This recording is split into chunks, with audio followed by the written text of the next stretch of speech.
하나님 아버지, 중독을 알고 4년이라는 시간을 보내는 동안 하나님 아버지의 은혜의 시간과 또 감사의 시간, 또 원망의 시간을 보냈던 것 같습니다. 하지만 간증을 준비하면서 혼자인 거로만 생각했던 그 시간들을 울고 있을 때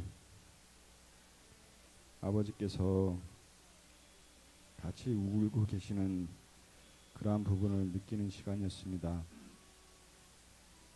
이 자리에 있기까지 하나님 아버지의 인도하심이 얼마나 위대하시고 얼마나 감사한지 정말 감사합니다. 모든 말씀 우리 주 예수 그리스도인 받들어 기도드리옵니다. 먼저 이 자리를 마련해 주신 길갈 미션과 홍 장로님과 홍 권사님, 그리고 장소를 제공해 주신 목사님과 사모님, 그리고 길갈 가족 형제 여러분들께 진심으로 감사드립니다. 4년이라는 시간이 짧으면 짧고 길다고 하면 긴 것 같습니다. 그동안 제가 술을 먹지 않고 지내왔다는 것은 분명 저에게 무슨 일이 일어나고 있음을 깨닫습니다. 술이란 저에게 어렸을 적 호기심과 의의로 시작되었습니다. 쾌락과 객기로 시작된 술로 인해서 수많은 사건 사고와 셀 수 없을 블랙아웃을 만들어가며 제 가족들과 형제들과 친구들에게 잦은 피해를 주며 제 자신 또한 수도 없는 창피와 고통 그리고 슬픔을 갖게 하였습니다. 술 먹고 일어난 다음날 항상 다짐했었죠. 이젠 술 끊어야 한다고. 아마도 이런 다짐을 1000번도 넘게 했던 것 같습니다. 그동안 저에게 무슨 일이 있었는지 또다시 간증 준비를 하면서 깨닫게 된 점입니다. 술로 인해 망가졌던 지난 어린 시절과 식구들. 사랑하는 제 아버지는 술 드시고 집에 들어오시면 모든 식구가 긴장 속에 공포에 떨게 만드시는 아버지. 내 어린 시절 간절히 소망했었던 제발 아버지가 일찍 돌아가셨으면 하며 울부짖었던 어린 시절. 아버지의 폭력으로 인해 피눈물을 흘리시는 어머니의 모습. 그리고 내 생일 때만 되면 부부싸움으로 인해 공포에 떠는 나. 언젠가 어머니에게 엄마 나 잘못 태어났나 봐. 왜 아빠는 내 생일 때만 되면 엄마를 때려? 라며 울부짖었던 어린 시절. 전 이런 분위기에 자랐다는 것을 술을 끊고 1년이 지나고서야 알게 됐습니다. 사랑하는 나의 아버지를 더 이상 볼 수 없게 혈육을 끊어버린 술. 아버지는 술로 인해 위암으로 50세에 일찍 돌아가셨습니다. 저는 아버지를 무서워했었습니다. 하지만 언제부턴가 아버지는 외로움을 달래기 위해 술을 드시는 것을 알았습니다. 나도 내 형제도 어느 정도 성장할 때쯤 아버지는 우리들과 재미있는 시간들을 만드시려고 노력하셨지만 우리는 점점 더 멀리만 했었습니다. 나의 3형제와 엄마는 아버지와 같이 있는 것이 항상 부담이었고 혹시 술 많이 드시는 날이면 집에도 들어가려고 하지 않았던 기억입니다. 언제부터인가 아버지가 초라해 보이기 시작했습니다. 그 이후로 전 아버지와 가깝게 지내기를 원했고 그리고 아버지와 목욕탕도 같이 가고 등 뒤에 업어드리고 싶은 마음을 느꼈을 땐 아버지는 이 세상에 계시지 않았습니다. 이 글을 적으면서 깨달은 것은 이러면서까지 술을 끊지 못했을까 하는 반문을 갖습니다. 하지만 이후로 더욱 술을 마시며 살아왔습니다. 저의 학창시절은 가정폭력으로 인한 지극히도 내성적인 성격, 국민학교 3학년 때 학교 화장실에 소변이 아닌 다른 것을 보고 창피해서 수업 시작 종이 울릴 때까지 기다리며 혹시라도 누가 볼까봐 화장실 문도 열지 못하고 문을 잠궈놓은 채 화장실 문을 뛰어넘다가 선생님께 뺨을 맞았던 기억. 아마도 선생님께서 제가 무슨 다른 짓을 하다 몰래 문을 뛰어넘었을 거라고 생각하셨습니다. 이처럼 생리 현상도 창피해하며 눈치를 보면서 자랐던 기억이 있습니다. 사람들 앞에서 발표나 말 한마디 잘못하는 지극히도 내성적인 성격이었습니다. 이후 중학교를 다니면서 폭력적으로 바뀌었습니다. 공부보단 주먹이 세상에서 최고라며 남들보다 더 독하고 악랄하게 행동했습니다. 친구들과 함께 할 때면 성난 늑대처럼 우렁대며 다니고 집에 가면 고양이 앞에 쥐처럼 아버지 눈치 보며 생활했습니다. 고등학생이 되면서 더욱더 독하고 악랄하게 행동하고 동네 양아치에서 어느 때부턴간 시내에 나가 설치기 시작하다가 나중엔 조직폭력에 가담하고 이후로 걷잡을 수 없는 단계까지 가게 되었습니다. 잠깐 생각나는 건 고등학교 2학년 여름방학 때 친구들과 놀러가 의형제 맺는다고 마시던 술병을 깨서 서로 팔을 긋고 100여 발을 꿰매는 걷잡을 수 없는 망나니의 길에 접어들게 되었습니다. 언젠가는 세상에서 제일 무서운 아버지도 더 이상 무섭지 않게 느꼈고 어느 날 술을 먹고 블랙아웃으로 기억은 없지만 아버지 멱살 잡고 왜 엄마를 때리고 괴롭히냐고 더 이상 안 참는다고 어렸을 적 쌓여있는 분을 풀기도 하며 망나니의 망나니로 변해버렸습니다. 다행으로 군대에 들어갔을 때 폭력으로 인해 군대 영창을 가게 된 것, 제 인생의 전환점이 되었습니다. 3개월의 영창 시간이 저의 모난 성질이 그리고 세상의 무서움과 내 뜻대로 되지 않는다는 것을 있다는 것을 깨닫게 됐습니다. 그리고 아버지가 얼마나 힘들게 우리의 가족들을 위해서 살아오셨는지 그때서야 알게 됐습니다. 이후로 어머니를 무시하기도 했지만 지금은 엄마가 제일 좋습니다. 몇 년 후 미국에 오게 되었습니다. 25살 때 홀로 미국을 오게 됐고 어느덧 40대 초반이 되었습니다. 처음 싱글로 시작한 미국 생활인 지금은 싱글 데드입니다. 7년 만에 결혼도 하고 내 집도 있고 그리고 내 회사도 만들었습니다. 어느덧 아이들도 하나둘씩 늘어 셋 아이 아빠가 되었습니다.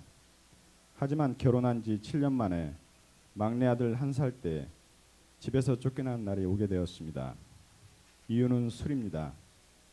제가 어렸을 적 보고 자라왔던 환경들을 똑같이 만들어 버렸던 것이죠. 어느 때부턴가 술 먹고 집에 들어와 공포 분위기 조성. 어느 때부턴가 아이 엄마는 술 많이 먹고 들어오는 남편이 무서워 큰아이와 둘째 아이를 데리고 집을 피신해야만 했던 날. 제가 어렸을 적 보고 자라왔던 무서웠던 기억들을 제가 똑같이 만들고 있었습니다. 이 또한 술 끊고 1년이 지나서야 알게 되었습니다. 그땐 정말 몰랐습니다. 아마도 제가 느꼈더라면 절대 하지 않았겠지요. 다시 한번 깨닫는 것은 술은 어느 순간 인간 자체를 바꾸어 버리는 것 같습니다. 현실 직시 못하고 자신만의 착각 속으로 빠져들게 만들어 버리는 것. 정신병이라고도 하지만 한번 그 늪에 빠지면 절대 헤어나지 못하는 것. 세상에서 가까워야 할 가족, 형제 관계가 가장 멀리 떨어지고 두려워하고 서로 아파하고 증오와 시기가 난무하는 것. 대대후손까지 흘려보내는 유전과도 같은 것. 그 올감에 걸려 제 가족은 산산이 부서지고 말았습니다. 그리고 나서야 제 술 먹고 종노릇 하는 버릇이 멈출 수 있게 되었습니다. 제가 갖고 있는 모든 것을 잃게 되었죠. 그리고 난 후 하나님의 인도하심으로 길갈 미션과 감사의 집을 만나게 되었습니다. 그리고 홍 장로님을 만날 수 있게 되었고 AA 미링과 빅북 길갈 미션 강의를 통해서 술에 대해 알게 되었습니다. 그리고 술은 절대 조절할 수가 없다입니다. 만약 아직도 조절할 수 있다고 생각하면 그 또한 함정 근처에 있음을 알게 되었고 인간의 힘과 노력으로 끊을 수 있는 것이 아님을 알게 되었습니다. 절대로 술만이 문제가 아니었음을 깨닫게 되었습니다. 이제부터는 혼자인 것으로만 생각하고 말씀을 시험하고 기도를 의심하고 외롭다고 그립다고 하나님을 원망하기도 했던 시간이었지만 이번 간증 준비를 통해서 하나님께서 저를 너무나도 사랑하심과 인도하고 계심을 깨닫는 시간이었습니다. 그래서 지난 하나님께서 만나주신 시간들 그리고 4년을 채우기 위해 보내왔던 시간들을 간증하겠습니다. 2014년 4월 6일 처음으로 트레스 디아스에 올라갔습니다. 그리고 그곳에서 하나님 음성을 받게 되었습니다. 다 되었다, 다 되었다, 다 되었다. 3번의 말씀을 3일째 되던 날 받게 되었습니다. 4월 8일이었는데 그날이 결혼 기념일입니다. 그리고 1년 간증 때 하나님을 인격적으로 모실 수 있었던 시간들의 간증과 그리고 앞으로 짊어지고 가야 할 가시는 아이 엄마라는 것의 간증이었습니다. 그리고 제가 가장 아파하는 이유와 앞으로 제가 걸어가야 할 숙제인 부분을 구체적으로 알게 된 부분입니다. 감사의 집에 있을 때 22살 조셉의 죽음이었습니다. 그 형제가 자란 환경과 크리스천의 가정 그리고 부모들의 처신 그리고 함께 생활한 몇몇 형제들의 잘못된 부모의 행동으로 비뚤어진 가정 환경 탓에 이곳에 나와 함께 생활하면서 깨닫게 되었습니다. 나 또한 똑같은 환경을 자식들에게 만들고 있다는 불안감이 예전에도 지금도 제 마음을 가장 힘들고 아프게 합니다. 2년 간증 때 성경 말씀의 믿음에 대한 간증을 했습니다.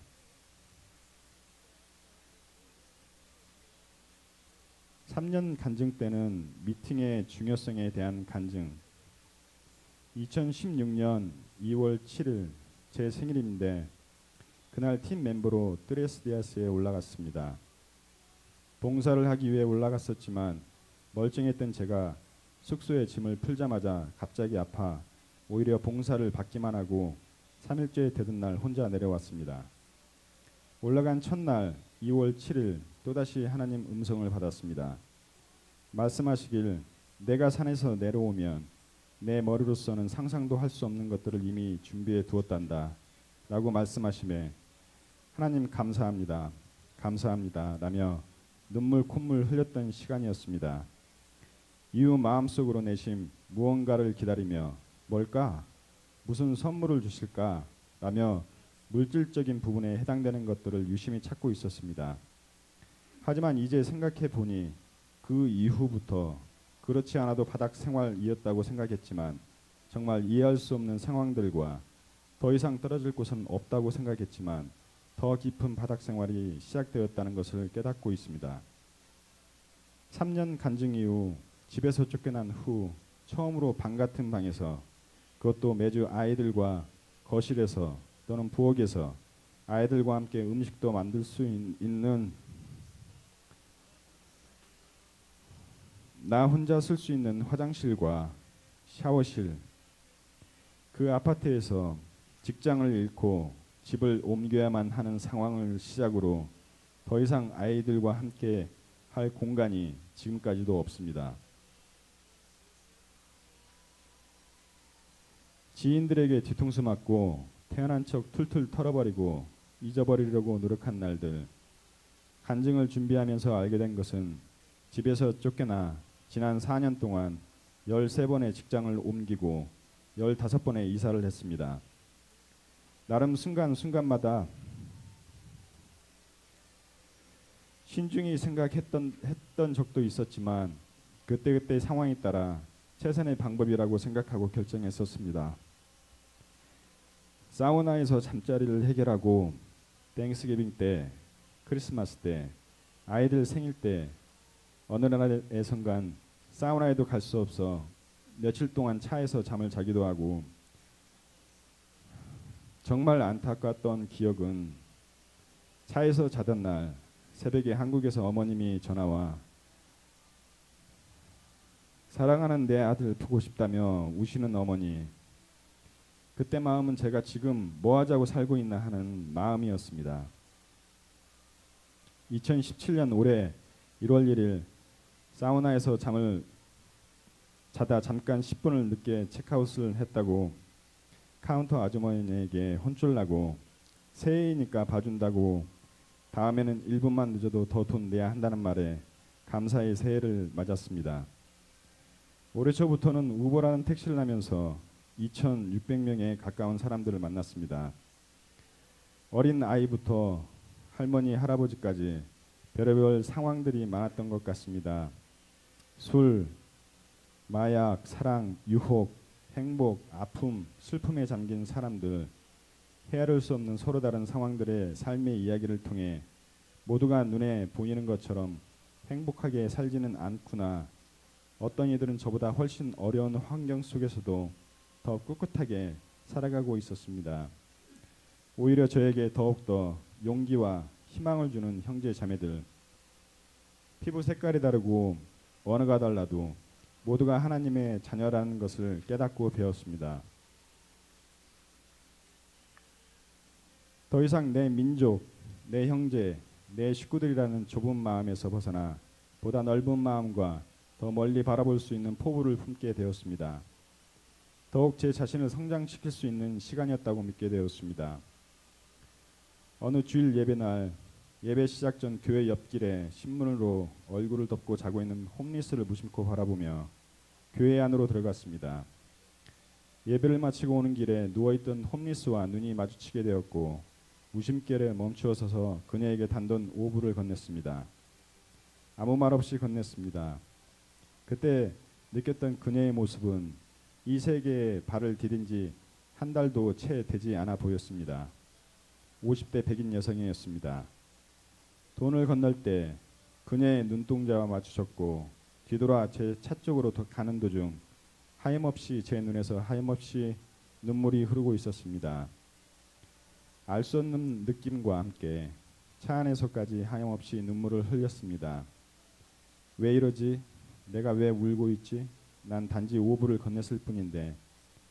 지난날 홈리스들에게 돈을 건네거나 아니면 먹을 것을 건네주면서 그저 안타까운 마음뿐이거나 동정 같은 마음만 느꼈었는데 내가 왜 울고 있지? 순간 무언가를 느낄 수 있었습니다. 그녀의 눈동자를 보았을 때 느꼈던 지금 그녀의 심정을 느낄 수 있었습니다. 지난 겨울 제가 돈도 없고 정말 막막한 때에 차에서 잠자리를 해결할 때가 생각났습니다. 택시 응업 후 12시가 넘어 새벽에 가장 안전한 스트릿 파킹 자리를 찾으려 한인타운을 한두 시간씩 돌아다니며 다녔던 생각이 났습니다. 왜냐하면 가장 편히 잘 수 있는 방법이 뒷좌석을 완전히 젖히면 트렁크까지 연결되어 보다 넓고 편히 이불을 덮고 잘 수 있었습니다. 하지만 제 머리가 트렁크 쪽으로 향하기 때문에 만약 잠자다가 누가 실수라도 차를 들이받기라도 한다면 난 그 자리에서 끝이라는 생각에 최대한 안전하고 차가 잘 다니지 않는 곳을 찾아야 했었죠. 지금 생각하니 별의별 짓을 다 하며 있었던 것 같습니다. 웃음도 나오지만 저는 그때 너무도 막막했었습니다. 그때 제 심정은 어디로 가야 하지? 어디가 안전할까? 무엇을 어떻게 해야 하지? 말 그대로 완전 스턱 상태. 내 경험, 내가 알고 있는 사람들, 그 어느도 누구도 내가 쌓아왔던 그 어떤 경험도 도움이 되지 않았고 무엇을 어떻게 어디서부터 시작해야 하지 하는 두려움을 느꼈습니다. 4년이라는 지난 제 경험을 느끼고 판단하였던 시간들로 인해 저도 모르게 나만의 고정관념이라는 틀에 박히게 되었습니다. 내 잣대로 사람들을 판단하는 습관. 이 사람은 이래서 이것이 부족하고 저 사람은 저래서 저것이 부족해서 그래서 저렇게 행동해서 저랬을 거야 라는 혼자 판단하고 그들을 내 틀에 가둬놓는, 아주 거만하게도 내가 틀렸을 거라고 생각하지 못한 채 지난 나의 신앙생활도 마찬가지인 것 같습니다. 내가 믿고 느끼는 것, 나에게 좋은 일이 생기는 것들, 새로운 여인이 생기고 좋다고 생각되는 직장이 생기고 약간의 돈이 손에 쥐어지고 주변에서 약간의 칭찬 정도라고 할까? 강아지를 보면 언제부터인가 내 모습을 보는 것 같습니다. 아주 조금 착한 일을 했다고 느끼면 주인에게 다가가 칭찬받기를 원하며 먹을 것을 달라고 최대한 착한 척, 최대한 순종하는 척을 하다가도 약간 배가 불러오면 주인이 불러도 오지 않고 공을 던져 물어 우라 하면 자는 척하는 타고난 악한 버릇대로, 생리적인 현상대로, 잘못된 습관대로 되돌아간다. 그러다 내심 주인이 나에게 화를 내거나 아님 내 것으로 알고 있던 것을 뺏으려고 하면 으르렁대거나 아예 물어버리려고 달려드는 내 모습을 보는 것 같습니다. 저는 아이들 엄마와의 관계에서도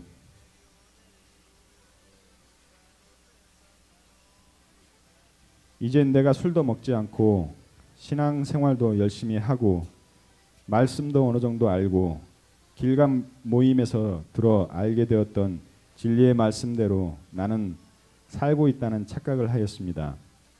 이젠 어느 정도 성인이 된 것처럼 착각하며 주변 사람들에게 자만하는 마음을 갖게 된 것 같습니다.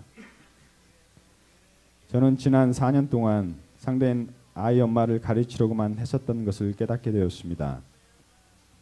아직까지 아이 엄마의 관계가 완만하지 않고 소통이 되지 않고 있는 것은 분명 제 잘못된 행동에서 만들어지게 되었다는 것을 깨닫습니다. 아직까지 아이 엄마에게서 되돌아오는 말은 너나 잘하세요 였습니다. 전 그 말의 뜻을 깊이 생각하려 하지 않았고 그저 감정만 상해서 씩씩대기만 했었습니다. 결국 너만 잘하면 돼. 이 말이 저에겐 진리인 것 같습니다. 지금 걷고 있는 이 길은 주변 사람들에게 보여주기 위한 것도 아니고 가르치려고 하는 것도 아닌 것 같습니다. 나만 잘하면 된다. 저는 올해 3월쯤 타주로 직장을 옮기고 이사를 하기 위해 콜로라도라는 곳을 찾았습니다. 이상하게도 콜로라도에 가려고 스케줄을 잡기를 마음먹은 뒤 얼마 되지 않아 갑자기 목 디스크가 다시 돋았었고 3주가량 병원 치료를 하였습니다. 이후 금전적으로 부족하여 한국 어머니에게 부탁하여 경비를 마련하여 방문하게 되었습니다. 콜로라도를 다녀온 후 한 달 후쯤 이사를 하려고 마음먹었습니다. 그런데 갑자기 이젠 소변에서 계속 피가 나왔습니다. 병원에 가서 MRI 및 몸에 약물을 투여하며 여러 가지 확인하였지만 아무런 병명을 찾을 수가 없었습니다. 이후 마음속으로는 암일까 뭘까 근심하기 시작하였고 콜로라도는커녕 한국으로 방향을 바꾸어 요양하는 플랜을 짜기도 했었습니다. 어느덧 한 달의 시간이 지나고 자연스레 더 이상 피는 나오지 않았습니다. 그동안 제가 한 것이라곤 검사한 것뿐이고 무슨 약 하나 먹지 않았었는데 자연스레 치료가 되었습니다. 이거를 정리하면서 깨닫게 되었지만 어떻게 해서든 콜로라도에 가지 못하게 막혀버린 것 같습니다. 솔직히 전 몇 개월 가까이 셋 아이들을 만날 수도 소식도 모르니 이곳에 있으나 다른 곳에 있으나 양육비만 보내면 언제든지 오고 갈 수 있을 거라는 생각하고 계획을 세웠던 것이었습니다. 올해는 셋 아이들을 모두 생일날 만날 수도 없게 되었고 6개월의 시간이 흐르기까지 어떠한 소식도 알지 못합니다. 하지만 2주 전 어렵게 아이들을 만날 수 있게 되었습니다. 정확히 말하자면 2시간 30분 저에게 주어진 시간이었습니다. 이 만남이 있기 전 3일 전 최대의 위험한 고비를 맞았습니다. 방에 홀로 있을 때면 아이들 녹음했던 목소리를 듣거나 동영상을 바라보며 눈물로 보내온 시간이 벌써 몇 년째.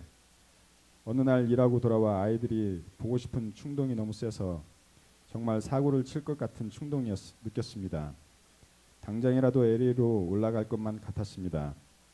기도를 드리고 아무리 마음을 추스려 봐도 도저히 답답하고 미칠 것 같아서 마지막으로 아이 엄마에게 텍스트를 보냈습니다. 나 지금 당장 아이들 봐야 할 것 같아. 그렇지 않으면 나 정말 사고 칠 것 같아. 제발 부탁인데 나 좀 도와줘. 협박이 아니고 진심으로 부탁하는 거야. 나 좀 도와줘. 라는 내용을 보내고 나서야 어렵사의 아이들과의 만남을 갖게 되었습니다. 저는 그때 순간 충동이 정말 사람들이 이러다가 사고를 치는구나 그 심정을 느꼈습니다. 이 글을 쓰고 있는 지금도 떨리는 느낌입니다. 저는 지금 라브라라는 데에 이사했습니다. 이번이 15번째 이사입니다. 7월 18일 차 페이가 밀려서 차를 뺏긴 날입니다. 올해 들어서 그때까지 차로 생계를 보내고 있었습니다. 그동안 몇 개월 동안 잡을 알아보았지만 찾지 못해서 그냥 택시를 하면서 보내다가 날벼락이 떨어졌던 날입니다.